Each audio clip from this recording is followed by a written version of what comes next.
Everyone, तो last time हमने discuss किया था कि हीट क्या होती है और उसके बेस पे हमने पावर को डिफाइन किया था और कुछ सीरीज और पैरेलल के कॉन्सेप्ट देखे थे जिससे हम रेजिस्टेंस को हीट से डायरेक्टली रिलेट कर सकते हैं अगर रेजिस्टेंस सीरीज में कनेक्ट है या पैरेलल में। तो आज उसी टॉपिक को थोड़ा आगे बढ़ाने जा रहे हैं जिसमें हम रेजिस्टेंस की जगह पे कुछ बल्ब लगाएंगे या कुछ ऐसे इक्विपमेंट्स लगाएंगे जिनके पास खुद की एक रेजिस्टेंस होती है स्पेसिफिक, तो उनको यूज करने जा रहे हैं। तो उस चीज का नाम है बल्ब और उसके कुछ कॉम्बिनेशन करेंगे, जैसे कि उसको सीरीज में जोड़ेंगे और पैरेलल में जोड़ेंगे और देखेंगे कि जो पावर आती है और उस पर क्या फर्क पड़ता है और उसका रिजल्टेंट हमारे को क्या मिलता है। चलिए बल्ब से स्टार्ट करते हैं। सबसे पहले जो बल्ब है उसका सिंबल आपने ऐसे बनाना है, लेकिन कुछ बच्चे ऐसे भी बना सकते हैं, डजंट मैटर, कैसे भी करके बना लीजिए। तो मैंने कैलकुलेशन या वैसे डायग्राम को आसान करने के लिए बल्ब के सिंबल को जस्ट सिंपली ऐसे बना दिया है जैसे ओम्स का सिंबल होता है। तो इसको यूज करते हुए डायग्राम देखेंगे और अच्छे से समझेंगे। तो बच्चों ये वाला जो टॉपिक है इसमें मैंने आपको पावर के बारे में बताया था लास्ट वीडियो में कि पावर होता है v²/r। तो अगर मैं r को p को क्रॉस मल्टीप्लाई कर दूं तो ये वाला रिलेशन मेरे पास बन जाएगा। अब ये रिलेशन तो जनरल रिलेशन है, लेकिन अगर मुझे कोई भी बल्ब दिया हो जिसके पास कोई रेजिस्टेंस है, जिसके पास कोई वोल्टेज है जिस पे वो वर्क करेगा, चाहे मान लो 20 वोल्ट है चाहे 50 वोल्ट है, जिस पे उसने वर्क करना है और उसकी कुछ पावर होगी, तो ये जो मैंने PB और VB लिखा है तो इसका मतलब है पावर ऑफ बल्ब और वोल्टेज ऑफ बल्ब। लेकिन जो बल्ब हम मार्केट से लेके आते हैं उस पर स्पेशली प्रिंटेड होता है कि उसकी वोल्टेज क्या है, उसकी पावर कितनी है, उसमें कितना करंट फ्लो होना चाहिए।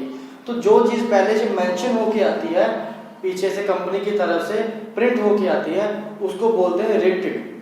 तो इसको बोलेंगे रेटेड पावर और rated voltage of the bulb. मतलब ये प्री प्लान्ड होता है जो पीछे से आता है कि इतने वोल्टेज भी चलाओ तभी बेस्ट रिजल्ट मिलेगा। लेकिन क्या होता है कि जैसे हम यूज करेंगे फॉर्मूला, तो जो रेजिस्टेंस हमें इसका फाइंड आउट करना है तो इसकी जगह पे RB, PB और VB लिख के हम अपनी कैलकुलेशंस को इजी कर सकते हैं। तो इस फॉर्मूले को आपने अपने दिमाग में बैठा लेना और आया कहाँ से, जनरल फॉर्मूले से आया जो आपने लर्न किया हुआ है। अब हम करते हैं बल्ब इन सीरीज। कहता है अगर बल्ब को सीरीज में लगा दो, तो एक खास बात है यहाँ पे कि सीरीज में लगाना कोई मुश्किल बात नहीं है, लेकिन कैलकुलेशन करने के लिए हमें क्या फाइंड आउट करना है कि हर बल्ब के रेजिस्टेंस अलग अलग है और पावर भी अलग अलग है। लेकिन हमने उनको मैन्युफैक्चर इस तरह से किया है कि वो एक ही वोल्टेज पे काम करेंगे, कि तीनों की वोल्टेज क्या होगी, सेम होगी जितने की एक्सटर्नल वोल्टेज है। तो इसको ध्यान रखना है, जब भी बल्ब का क्वेश्चन आए तो आपने इस पे ध्यान देना है कि उसकी जो वोल्टेज है कहीं वो तो वेरी नहीं कर रही। अगर वो वेरी कर रही है तो कोई और कंसेप्चुअल क्वेश्चन सॉल्व होगा, कुछ मॉडिफिकेशंस करने पड़ेंगे। लेकिन घबराए मत, आपके सिलेबस में कुछ इजी से क्वेश्चंस हैं और इनसे ही आपका काम बन जाएगा। तो जब ये वाले क्वेश्चन आएंगे तो ये वाला फॉर्मूला आपने याद किया है, जेन्युइन भी और ये वाला भी, तो बस आपने रेजिस्टेंस को उठा लेना है। सीरीज को रेजिस्टेंस में अगर लगाएंगे तो सबका सम होगा इक्विवेलेंट टोटल रेजिस्टेंस के। तो ये फॉर्मूला लगाएं, फिर जेन्युइन फॉर्मूला लगाएं सब पे ये वाला, क्योंकि बल्ब बहुत सारे हैं इसलिए 1 2 3 का यूज कर सकते हैं आप, और V और V कॉमन आके कट जाएगा और ये फॉर्मूला आपको पावर इफेक्टिव, मतलब कितनी इफेक्टिव पावर हमें मिलेगी कॉम्बिनेशन सीरीज से, तो हमें उससे पता चल जाएगा। अगर बाद में पता चले इन सब की पावर सेम है, मान लीजिए PB पावर है, सबकी पावर क्या है, इक्वल टू P, जैसे 10 वाट है सबकी तो 10 ही लेंगे, तो इन सब में आपने P पुट कर देना है। जैसे कि मैंने यहाँ पे शॉर्ट ट्रिक बनाई है आपके लिए कि अगर 3 है तो देखिए अगर ये 1 होता तो 1 + 1 + 1 होता 3, तो ये 3 बार है तो 3 डिवाइड बाय P, तो ये 3 से मल्टीप्लाई हो गया, 1/P आ गया। और अगर 4 होते तो 4/P, 5 होते तो 5/P, 10 होते तो 10/P, और अगर n होते तो n डिवाइड बाय P। तो मुझे चाहिए P इफेक्टिव, तो मैंने इसको क्या कर दिया, उल्टा कर दिया रेसिप्रोकल, और मेरे पास क्या रिजल्ट आ गया, P/n, जो कि इफेक्टिव पावर होती है। उसके बाद हम बात करेंगे करंट की। तो करंट कैसे निकालते हैं, ओम्स लॉ से। आपको ओम्स लॉ पता है, V/R होता है। अगर करंट निकालना है तो बस वही लगाया, वोल्टेज जो दी है मैंने वो ले ली, और जो करंट जो रेजिस्टेंस है टोटल सर्किट की मैंने वो ले ली यहाँ से RS, तो वो पुट कर दीजिए, आपका आंसर आ जाएगा करंट का।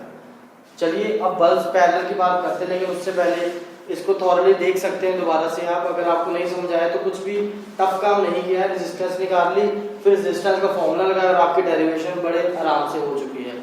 पैरेलल में भी वही काम करेंगे, रेजिस्टेंस और पावर सबकी अलग अलग थी तो इसमें भी अलग अलग, लेकिन इसमें भी वोल्टेज सेम थी तो इसमें भी वोल्टेज सेम, और पैरेलल कॉम्बिनेशन में तो वैसे भी वोल्टेज सेम ही रहती है। तो ये कंडीशन सिर्फ हमने इसमें अप्लाई की थी कि अगर सीरीज में वोल्टेज सेम रखेंगे तो क्या रिजल्ट आता है, और पावर निकालनी है पैरेलल में तो हमें वोल्टेज तो सेम मिलती ही है तो उसको जनरली हम वैसे ही लेंगे। तो सीरीज में वो फॉर्मूला, पैरेलल में ये फॉर्मूला। अब ये 1/r है तो इसमें से 1/r अगर देखें तो देखिए क्या होगा, तो मुझे पता है कि v² r क्या होता है, पावर। तो अगर मेरे पास 1/r है, इसको मैं v से मल्टीप्लाई कर दूंगा v² से, तो मेरे पास पावर आ जाएगी। तो इसी फॉर्मूले को यूज किया है कि जैसे ही पैरेलल का कॉम्बिनेशन का फॉर्मूला लिखा, सबको मैंने v² से मल्टीप्लाई कर दिया, दोनों तरफ इक्वल टू है तो कट भी जाएंगे कॉमन आके। तो v²/r इफेक्टिव क्या होगा, p इफेक्टिव, क्योंकि इन सबको रेसिप्रोकल कर सकते हैं दोनों को। तो इसका p1, p2 और p3 जब ये कॉम्बिनेशन आ गया तो आप कंपेयर कर सकते हैं कि जो सीरीज में रेजिस्टेंस लगा होता है बल्ब का, तो पावर में उसका वो रेसिप्रोकल हो जाता है और पैरेलल में वो इसका रेसिप्रोकल हो जाता है। और एंड में देखिए अगर सबकी पावर p हो और n कॉम्बिनेशन लगे हो तो क्या होगा, अगर n बल्ब लगे हैं सबकी पावर p है तो p + p + p up to n time, और p इफेक्टिव क्या आ जाएगा, n multiply the single power of the bulb which was used in the circuit diagram. चलिए उम्मीद करता हूँ समझ आया होगा, आगे मिलेंगे, नेक्स्ट टॉपिक करेंगे, तब तक के लिए जुड़े रहें, थैंक यू सो मच।